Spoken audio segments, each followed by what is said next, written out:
வணக்கம். நேற்று நிறைய இடத்துக்கு போனோம். அங்கே பார்த்தீங்கன்னா இந்த சுசீந்திரம் சொல்லி ஃபேமஸான ஒரு கோயில், அந்த கோயிலுக்குள்ளே தண்ணி போகுது. ஸோ கிட்ட போய் பார்க்க முடியல, அந்த ஒரு விஷயம்லாம் இருக்குது.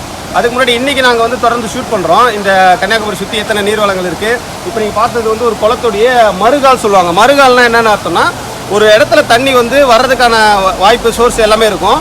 அதுவும் ரொம்பிட்ட பிறகு அது எங்கே போகணும் இது பார்த்தீங்கன்னா இது மிகப்பெரிய ஒரு நீர் மேலாண்மை சொல்லுவாங்க. இதை வந்து நம்ம கண்டுபிடிக்கல, அரசாங்கம் பண்ணல. இதுக்கு முன்னாடி ஆட்சி செஞ்ச பெரிய பெரிய மன்னர்கள், ராஜாக்கள் இவங்கெல்லாம் பண்ணி வச்ச விஷயம் தான் இந்த விஷயம்லாம். இப்போ அணை கட்டினது எல்லாமே பார்த்தீங்கன்னா ராஜராஜ சோழன், அப்புறம் கரிகாலன் அப்படி இப்படி சொல்லுவாங்க அணை கட்டுறதெல்லாம் பற்றி. அந்த மாதிரி அணைகள்லாம் வந்து ஒரு சாதாரண ஒரு இன்ஜினியர்லாம் பண்ண முடியாது. இப்போ இவங்க பண்ணும்போது எப்படி பண்ணியிருக்காங்க பாருங்கள். ஒரு இடத்துல தண்ணி வந்துருச்சு அப்படின்னு சொன்னால் இன்னொரு இடத்துக்கு அது போய் பயனுள்ளதாக ஆக்கிறதுக்கு எல்லாம் முடிச்சு தான் அது கடலுக்கு போகுது. சைதாப்பேட்டில் பார்த்தீங்கன்னா மறுகால்ன்ற ஒரு விஷயமே இருக்காது. இப்போது செம்பரம்பாக்கத்துல தண்ணி உபரி ஆச்சுன்னா அது கூவாத்துக்கு வருது. கூவாத்துலேருந்து ஸ்ட்ரெயிட்டாக வந்து அடையாரோடைய நம்ம பெசன் நகர் பீச்சில் கலக்குதுன்னு வைங்களா. இப்போ மறுகால இருக்கக்கூடிய மற்ற இடங்கள் எல்லாமே இப்போ ஆக்கிரமிப்பாயிருச்சு. கூவத்தை ஒட்டி இருக்க எல்லாமே பார்த்தீங்கன்னா மறுகாலுடைய பகுதி தான். அப்போது தண்ணி வராமல் என்ன பண்ணோம், இவங்க பார்த்தீங்கன்னா ரெசிடென்ஷியல் ஏரியா, இங்கே வீடு இருக்குது. அப்படியே திரும்புங்க சார்.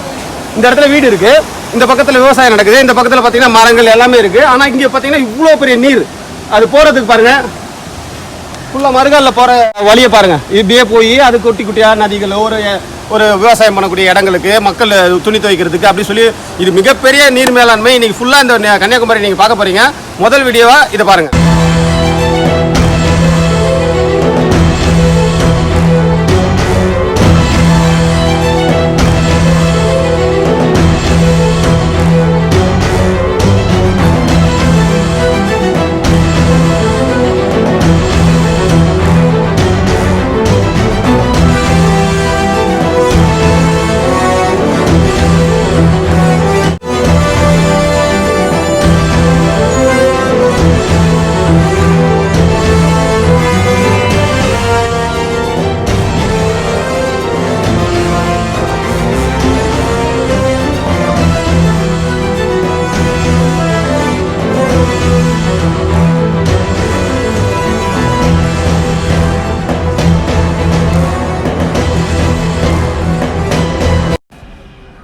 இப்போ நீங்கள் பார்த்துட்டு இருக்கிறது ரயில்வே தண்டவாளம்.